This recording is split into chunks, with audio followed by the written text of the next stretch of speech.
जय श्री राम भक्तों, आप सभी का स्वागत है। आज हम आपको संत तुलसीदास जी की प्रेरणादायक भक्ति कथा सुनाने जा रहे हैं। यह कथा हमें सिखाती है कि जब कोई भक्त सच्चे मन से भगवान की भक्ति करता है तो स्वयं भगवान या उनके प्रिय सेवक उनकी सहायता करते हैं।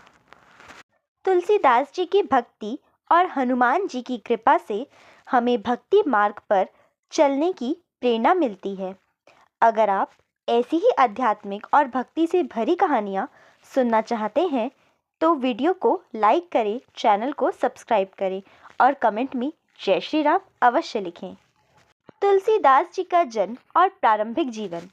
संत तुलसीदास जी का जन्म संवत 1554-1532 ईस्वी में उत्तर प्रदेश के राजापुर गांव में हुआ था। उनके माता पिता का नाम आत्माराम दुबे और हुलसी देवी था।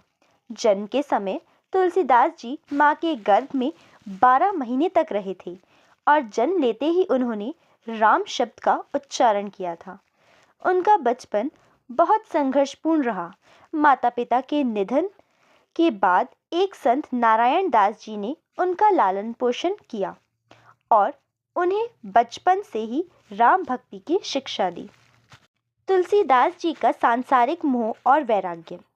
बालावस्था में तुलसीदास जी बहुत ज्ञानी थे, लेकिन विवाह के बाद वे अपनी पत्नी रत्नावली के प्रेम में इतने आसक्त हो गए थे कि वे अपने इष्ट देव भगवान राम की भक्ति से दूर हो गए। एक दिन उनकी पत्नी मायके चली गई। तुलसीदास जी उनके बिना रह नहीं सके और रात के अंधेरे में एक उफनती नदी पार करके ससुराल पहुंच गए।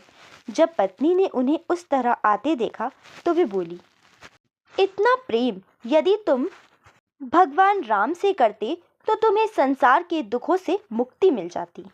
बस यही शब्द उनके हृदय में घर कर गए। उसी क्षण उन्होंने सांसारिक मोह का त्याग कर दिया और भगवान राम की भक्ति में लीन हो गए। काशी में हनुमान जी के दर्शन।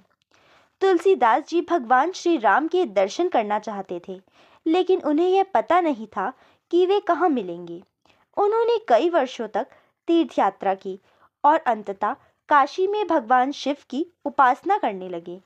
एक दिन जब वे पंचगंगा घाट पर राम नाम का जप कर रहे थे, तब एक वृद्ध वानर रूप में हनुमान जी उसके पास आए और बोले, राम दर्शन पाना चाहते हो तो चित्रकूट जाओ, वहां तुम्हें भगवान श्री राम का दर्शन होंगे।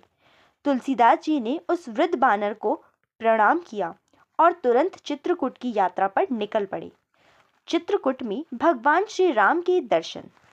चित्रकूट पहुंचने के बाद तुलसीदास जी मंदाकिनी नदी के किनारे बैठकर भगवान राम का नाम स्मरण करने लगे। वहां वे एक स्थान पर बैठकर रामचरित्र लिखने लगे। हनुमान जी ने भगवान राम से कहा कि उनका परम भक्त तुलसीदास उनके दर्शन के लिए व्याकुल है।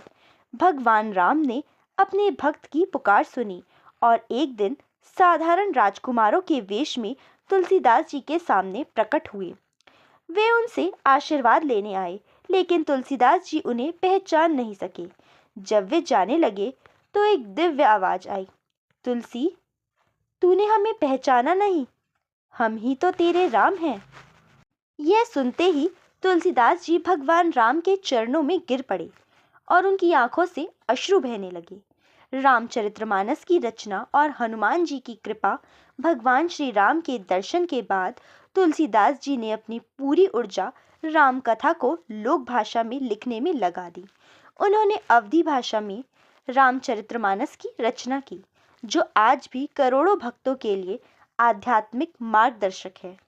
जब वे इसे लिख रहे थे तब हनुमान जी उनके साक्षात दर्शन देते और मार्गदर्शन करते थे। हनुमान जी का एक चमत्कार। एक बार तुलसीदास जी काशी के संकट मोचन मंदिर में हनुमान चालीसा लिख रहे थे।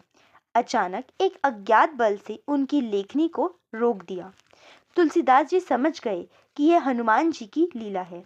उन्होंने विनम्रतापूर्वक प्रार्थना की, हे बजरंगबली, यदि यह आपकी इच्छा हो तो कृपया इस ग्रंथ को पूरा करने की अनुमति दी। तभी हनुमान जी प्रकट हुए और बोले, तुम्हारी भक्ति सच्ची है, इसलिए मैं स्वयं तुम्हारी सहायता करूंगा। इसके बाद हनुमान जी की कृपा से रामचरितमानस की रचना पूर्ण हुई। तुलसीदास जी और मुगलों का चमत्कार। एक बार तुलसीदास जी मुगल सम्राट अकबर के दरबार में गए। अकबर ने उनसे कहा कि कोई चमत्कार दिखाएं। तुलसीदास जी बोले, मैं केवल भगवान श्री राम की भक्ति करता हूँ। यदि वे चाहें तो कोई चमत्कार अवश्य होगा। अकबर ने उन्हें कैद करवा दिया। उस रात हनुमान जी ने पूरी अकबर की सेना को बंदरों से भर दिया। यह देखकर अकबर भयभीत हो गया और उसने तुलसीदास जी को रिहा कर दिया। कथा का सार। सच्ची भक्ति में अपार शक्ति होती है। भगवान अपने भक्तों की सहायता के लिए स्वयं प्रकट होते हैं। हनुमान जी की कृपा से असंभव भी संभव हो जाता है। सांसारिक मोह से मुक्त होकर भक्ति मार्ग पर चलना चाहिए। अगर आपको यह अद्भुत भक्त कथा पसंद आई हो तो वीडियो को लाइक और चैनल को सब्सक्राइब करें और कमेंट में जय श्री राम लिखें। इस कथा को अधिक से अधिक भक्तों तक पहुंचाने के लिए इसे अपने दोस्तों और परिवार वालों के साथ साझा करें। जय श्री राम, जय बजरंगबली।